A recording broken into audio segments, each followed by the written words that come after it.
Today, Dong Fu invites you to delve deeper into the Dhammapada, the 10th verse from the Buddhist scriptures on the YouTube channel TN Thai in USA.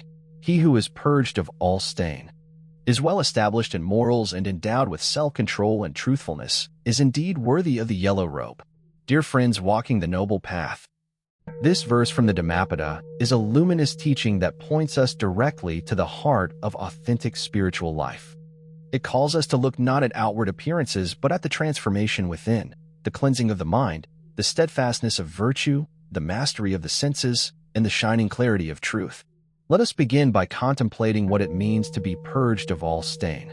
In the Buddhist teaching, stains are not physical marks but the mental defilements that cloud our heart and mind: greed, hatred, delusion, jealousy, pride, and doubt. These stains bind us to suffering and prevent us from seeing things as they truly are. To be purged means to be cleansed. It means to cultivate a heart so clear and peaceful that the dirt of unwholesome thoughts and emotions no longer cling. This purification is a gradual, ongoing process, not a sudden miracle. It arises from sincere effort, mindfulness, and wisdom.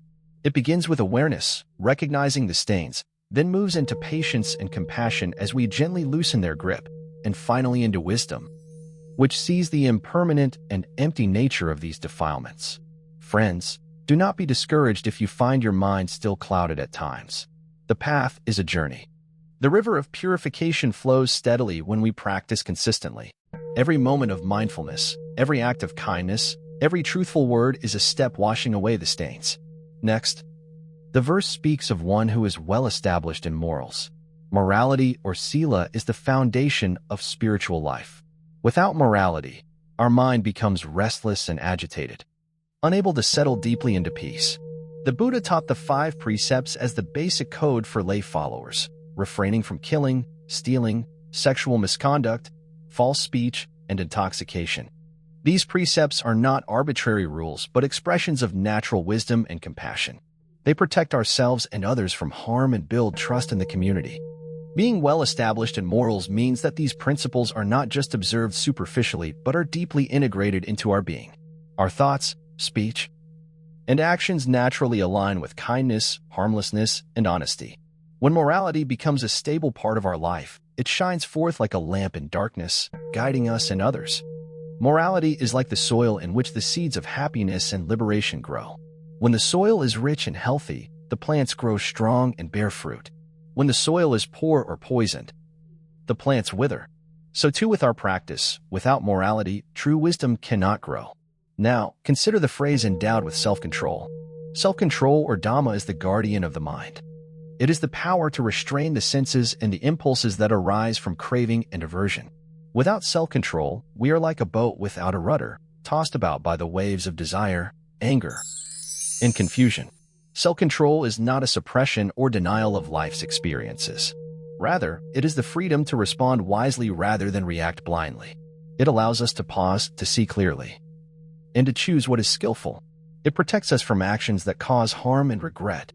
Practicing self-control includes mindfulness of our body, speech, and mind. For example, before speaking, we can ask, is this truthful? Is it kind? Is it timely?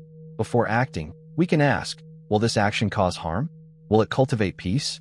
Friends, self-control leads to peace. When we master ourselves, the world outside loses its power to disturb us. The final quality in this verse is truthfulness. To be truthful is to live in harmony with reality. Truthfulness is more than just avoiding lies. It is the integrity of body, speech, and mind. It is honesty with others and, most importantly, honesty with ourselves. Truthfulness dissolves the walls we build between ourselves and others. It allows love and compassion to flow freely. When we speak truth with kindness, our words heal rather than wound. Moreover, truthfulness strengthens our confidence and clarity. We are no longer caught in webs of deceit or self-delusion. The mind that sees clearly cannot be shaken by falsehood. Together, these 4 qualities, being purged of all stain, well established in morals, endowed with self-control, and truthful, create the foundation of one truly worthy of the yellow robe. The yellow robe here symbolizes the spiritual path and commitment to awakening.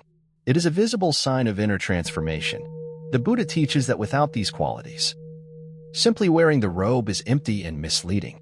Let us explore these teachings more deeply and see how they unfold in our daily lives. Purity and the process of cleansing. To be purged of all stain means to engage sincerely in the work of inner cleansing. The Buddha often compared the mind to water. When the water is muddy, we cannot see clearly. When it settles and becomes pure, the reflection of the sky is clear and bright. This settling of the mind comes from letting go of greed, hatred, and delusion. It comes from recognizing the impermanent and unsatisfactory nature of these stains and choosing to free ourselves. Meditation is a powerful tool for this cleansing. When we sit in stillness and watch the arising and passing of thoughts and feelings without clinging or aversion, the mind gradually becomes more stable and pure. But purification is not only meditation. It is also everyday mindfulness in how we speak, how we act, how we think. When irritation arises, do we feed it or let it go? When greed arises, do we chase it or reflect on its emptiness? When pride arises, do we inflate ourselves or return to humility? Purification is a path of small, continuous steps. Each act of kindness, each moment of patience, each truthful word cleanses the heart. The Buddha said, "Purity and impurity depend on oneself. No one can purify another."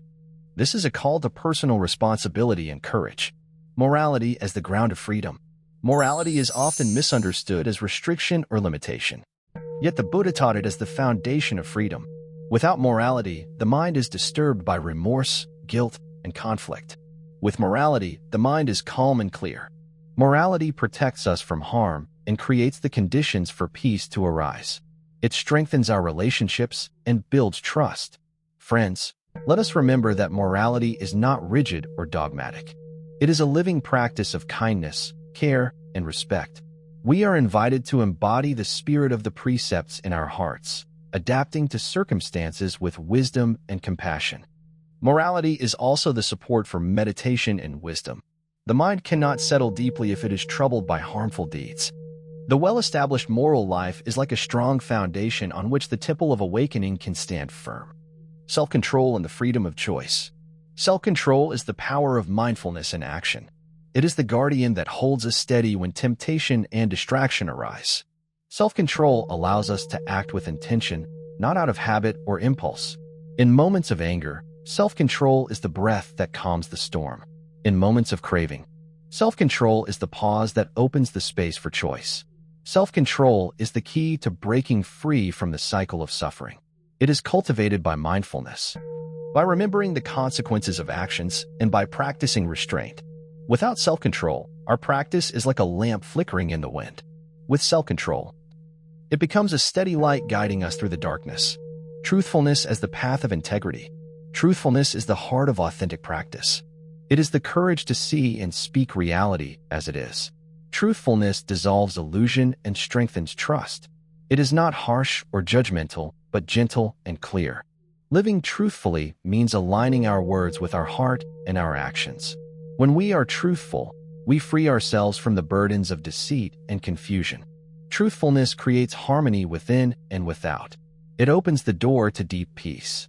Living the yellow robe every day.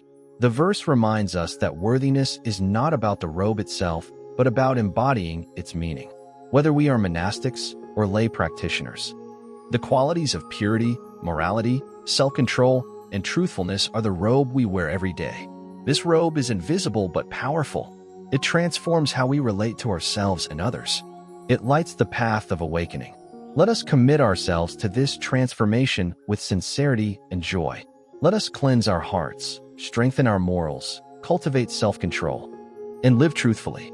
Let this be our offering to the Buddha, the Dharma, and the Sangha. Conclusion.